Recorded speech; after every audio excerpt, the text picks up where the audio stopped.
Hello friend, कैसे आप सभी लोग द पॉलिटिकल मास्टर में आप सभी का स्वागत है। सीबीएसई क्लास 10 क्लास 12 के वो सभी विद्यार्थी जो इस बार के रिजल्ट से असंतुष्ट हैं, उनके लिए दोस्तों कुछ बात मैं आप सभी को बताने वाला हूँ। सो प्लीज़ इस वीडियो को एंड तक ज़रूर देखिएगा।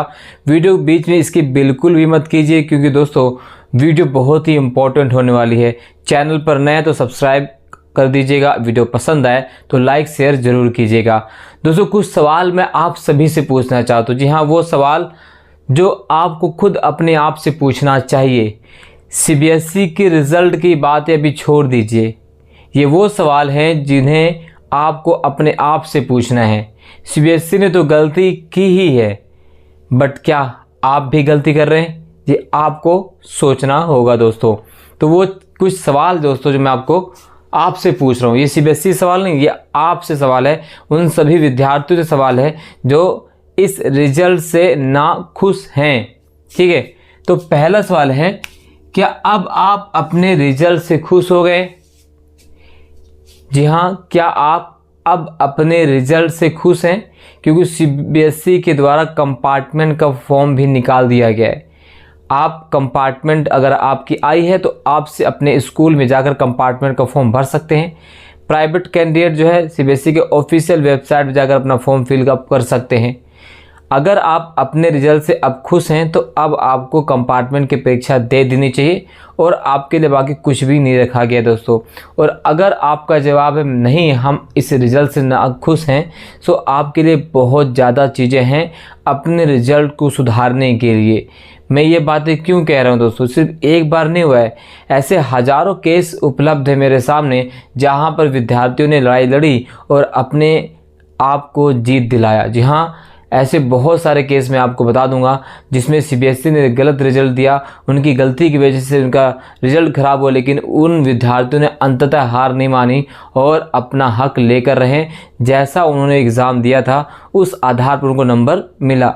मेरे पास ऐसे बहुत सारे केस हैं जो सीबीएसई के रिजल्ट के आधार पर उनका नंबर केवल 33 से 34% आया, लेकिन जो उन्होंने पेपर दिया था उनके हिसाब से उनका 95% नंबर बन रहा था। और अंततः लड़ाई करने के बाद, सुप्रीम कोर्ट जाने के बाद, सब कुछ करने के बाद उन्हें वो दोस्तों न्याय मिला। तो अगर आप संतुष्ट हैं तो कोई दिक्कत नहीं है।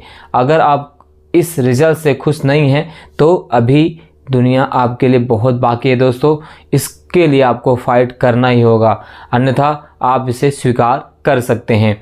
दूसरा सवाल आपसे है, क्या आप चाहते हैं कि आपका रिजल्ट दोबारा बने? मैं उन सभी विद्यार्थियों से सवाल पूछ रहा हूं जो विद्यार्थी इस रिज़ल्ट से नाखुश हैं। क्या आप चाहते हैं कि आपका रिज़ल्ट दोबारा से बनाया जाए? क्या आप चाहते हैं कि आपका रिज़ल्ट जो है बेस्ट ऑफ 2 टर्म्स के आधार पर, यानी जिस टर्म में आपके बेहतर नंबर हैं उस नंबर के आधार पर आपका रिज़ल्ट बनाया जाए, जैसा कि सीबीएसई ने अपने वेबिनार में कहा था, जब सीबीएसई के जो चांसलर, जो एग्ज़ामिनर, जो कंट्रोलर हैं सैम भारद्वाज जी ने लाइव सेशन लिया था। तो क्या आप चाहते हैं कि आपका रिज़ल्ट दोबारा बनाया जाए? अगर चाहते हैं और अगर आपका जवाब हाँ है तो यस लिखिए और मेरा सहयोग दीजिए और सपोर्ट कीजिए अगर आप ये चाहते हैं।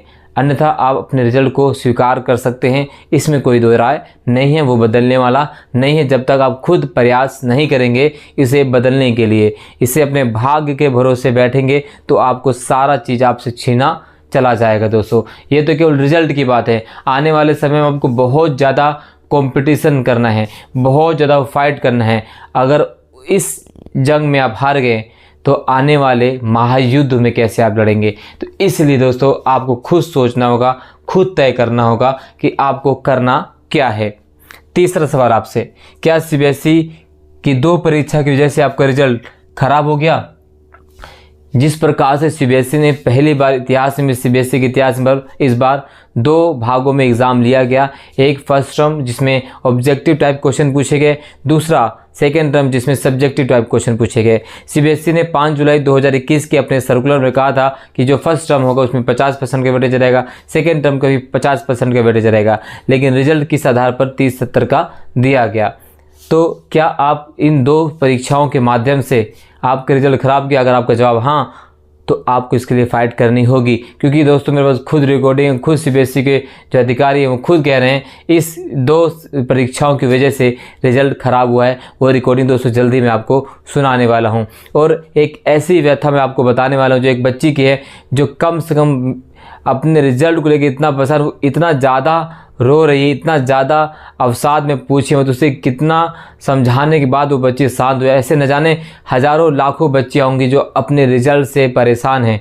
अगर आप इसी तरह कौतूहल भरी निगाहों से देखते रहेंगे और हाथ पे हाथ रख कर बैठे रहेंगे तो एक दिन वो दूर नहीं है जब आपसे सब कुछ आपसे छीनता हुआ चला जाएगा और आप कुछ भी नहीं कर पाएंगे। जब आप इस समय नहीं फाइट कर पा रहे तो आने वाले समय में आप किस तरह से फाइट करेंगे, जब आपसे बिना फाइट को आपको कुछ मिलने वाला नहीं है, बिना कॉम्पीट के आपको कुछ मिलने वाला नहीं है। जब आप सीबीएसई से फाइट नहीं कर सकते तो आने वाले समय में बड़ी बड़ी संस्थाओं से कैसे अपना हक लेंगे, वो तो दूर की बात है। तो दोस्तों आपको खुद तय करना है। और मैं उन तमाम छात्रों से अनुरोध करना चाहता हूं कि आप रोए ना। रोने से आपको न्याय नहीं मिलेगा, आपको न्याय मिलेगा अपनी आवाज़ उठाने से, अपनी हक की बात करने से, अपना हक मांगने से। रोने से कुछ नहीं मिलने वाला है। तो कृपया करके प्लीज़ ना रोएं, अवसाद में ना जाए, डिप्रेशन ना करें, बिल्कुल ना सोचें। सिर्फ और सिर्फ अपने हक के बारे में सोचें। जो आपने एग्ज़ाम दिया है अगर 100% सही तो उसके लिए आवाज़ उठाइए, अन्यथा आप चुपचाप बैठ सकते हैं। उस रिज़ल्ट को आपको एक्सेप्ट करना होगा,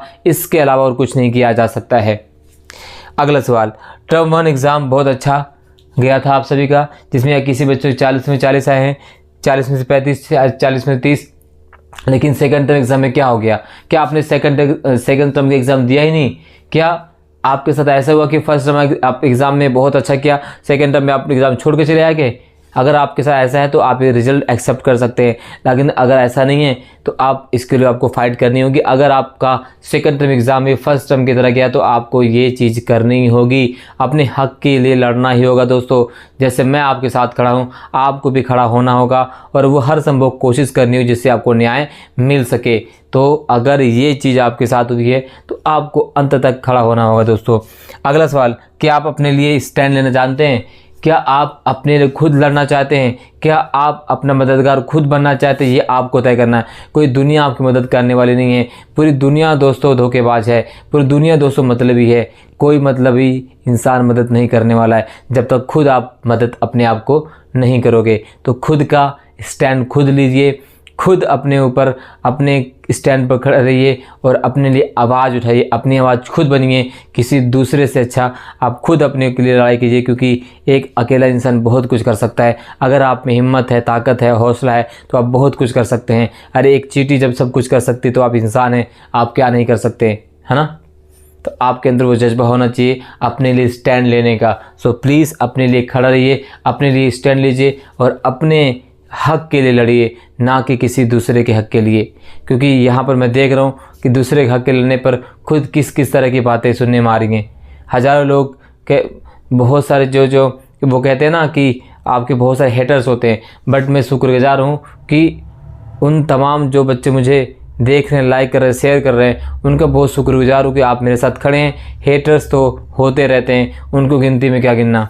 इसके बाद आपको हार नहीं माननी दोस्तों, आपको अंत तक लड़ना होगा और एक दिन देखना जीत आपकी होगी। भले ही सीबीएसई ने कंपार्टमेंट की परीक्षा निकाल दी है, भले ही फॉर्म निकाल दिए, आप फॉर्म भरिए, अपने आप को साबित कीजिए ताकि सीबीएसई को लगे कि सीबीएसई गलत, आप सही हैं। अगर आप हार मान गए तो सीबीएसई सही हो जाएगी और आप सही होकर भी गलत हो जाएंगे, और सीबीएसई गलत हो तो भी सही हो जाएगी। सो अपने ऊपर भरोसा रखिए, कंपार्टमेंट की परीक्षा दीजिए, अपना 100% दीजिए। मानता हूँ कि एग्ज़ाम में दोबारा से प्रिपरेशन करना बहुत दिक्कत की बात है, बहुत ज़्यादा टाइम लगता है सिलेबस को कवर करने में, बट क्या करें, इस तरह हमारा एजुकेशन सिस्टम बनाया गया है। न्यू एजुकेशन पॉलिसी की केवल बात की जाती है, उसे लागू नहीं किया जाता है, उसे इम्प्लीमेंट में नहीं लाया जाता है, केवल कागजी कार्रवाई की जाती है। जबकि न्यू एजुकेशन पॉलिसी में कहा गया था कि बच्चों के साथ किसी प्रकार का न्याय नहीं होगा, बच्चों को हर संभव प्रयास किए जाएंगे उनको पास करवाने का। जबकि सीबीएसई ने खुद कहा था कोविड-19 की वजह से जो बच्चे सफ़र कर रहे हैं हम उन्हें पास करेंगे। वो कहाँ गया उनका वादा? आज हज़ारों बच्चों के मुझ पर मैसेज आ रहा है, मेरे पास कॉल्स आ रही हैं, बच्चे रो रहे हैं, बिलबिला रहे हैं, गिड़गिड़ा रहे हैं, उनकी हालत बहुत ख़राब है। बहुत से बच्चे अवसाद में चले गए, वो कहीं कुछ ना कर ले। अगर किसी एक बच्चे का कुछ गलत होता है सीबीएसई तो सिर्फ और सिर्फ जिम्मेदार तुम होगी और कोई नहीं होगा, क्योंकि तुम बहुत ज़्यादा रिजल्ट ख़राब कर रहे हो पिछले कई सालों से।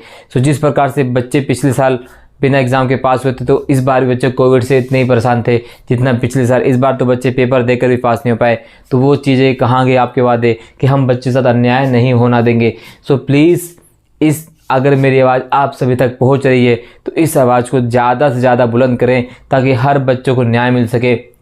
यहाँ पर बहुत से बच्चे ऐसे मिलेंगे जो कहेंगे सर वो बच्चे जो बच्चे कुछ पढ़ते नहीं वो फेल हुए हैं, तो वो क्या करेंगे? पढ़ने वाले बच्चे भले ही फेल हुए हैं लेकिन उनकी गलती नहीं है, वो CBSE गलती से फेल हुए हैं। यहाँ पर बहुत सारे मैसेज आ रहे हैं कि सर ये वो बच्चे हैं जो कभी पढ़ाई नहीं करते हैं, जो कभी कॉपी नहीं उठाते, कोई कलम नहीं उठाता। मैं मानता हूँ चलो 1% ऐसा बच्चा हो सकता है, लेकिन ऐसे सभी बच्चे नहीं हो सकते कि इतना अच्छा पढ़ने के बाद उनका नंबर कम आए। क्योंकि मेरे जानने में ऐसे बहुत सारे बच्चे हैं जो इतने आउटस्टैंडिंग परफॉर्मेंस रहे हैं और अच्छे से एग्ज़ाम दिए और हर चीज़ में अव्वल रहे हैं, चाहे फर्स्ट टर्म हो, चाहे प्रैक्टिकल हो, चाहे प्री बोर्ड हो, सब में 100% मार्क्स आए। लेकिन रिजल्ट जब आता है तो मार्क्स लिखा रहता है 75% ओवरऑल।